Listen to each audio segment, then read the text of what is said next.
থেকে দেখা না দিলে বন্ধু কথা কইও না।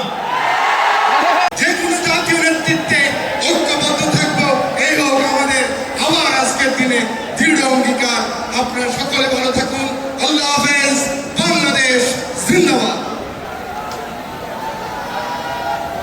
আসসালামু আলাইকুম। আসসালামু আলাইকুম। আমরা হাত তুলে দেখাই, সবাই হাত তুলে দেখাই।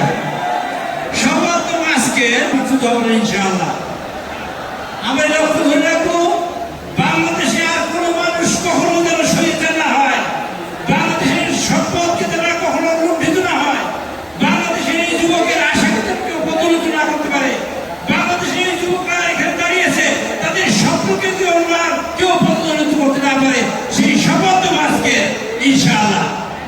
বর্ষা বিপ্লবের আজকে দ্বিতীয় বার্ষিকী, এই দ্বিতীয় বার্ষিকী আমরা ধারণ করবো, বর্ষা বিপ্লবে আমরা হৃদয়ে ধারণ করবো এবং এই হৃদয়ে ধারণ করে আমরা সামনের পথ চলবো, দেশকে সামনে এগিয়ে নিয়ে যাবো। দেশের সম্পদ যাতে লুটটা হয় তার জন্য আমরা দৃঢ় প্রতিজ্ঞ থাকবো এবং আমরা সজাগ থাকবো।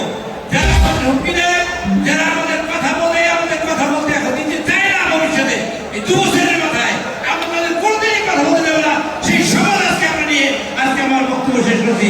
আল্লাহ হাফেজ। বাংলাদেশ জিন্দাবাদ। অনেক অনেক ধন্যবাদ মাননীয় এমপি। আজকে বর্ষা বিপ্লবের দ্বিতীয় বছরে এসে একটাই কথা বলবো, বর্ডারের ওই পাশ থেকে দেখা না দিলে বন্ধু কথা কইও না। আমাদের সবাইকে শপথ নিতে হবে, আমরা একটা পরিবর্তিত বাংলাদেশ বিনির্মাণ করব, যেখানে সবাই আমরা সাম্য, মানবিক মর্যাদা এবং সামাজিক ন্যায় বিচারের ভিত্তিতে আমরা একটা বৈষম্যহীন বাংলাদেশ সবাইকে মিলে আমরা গড়ে তুলব। পরবর্তী অনুষ্ঠান উদযাপন করুন। আপনারা সবাই ভালো থাকবেন। আসসালামু আলাইকুম। অনেক ধন্যবাদ। এবারে প্রথমে আয়োজকদেরকে ধন্যবাদ জানাচ্ছি এই ঐতিহাসিক মিলন মেলা আয়োজন করার জন্য।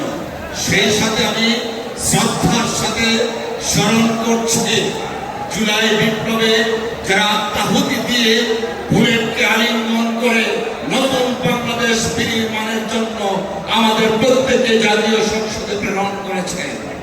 আমি শ্রদ্ধার সাথে স্মরণ করছি ফেসিবাদ বিরোধী আন্দোলনে যারা হত্যা গুমের শিকার হয়েছিলেন।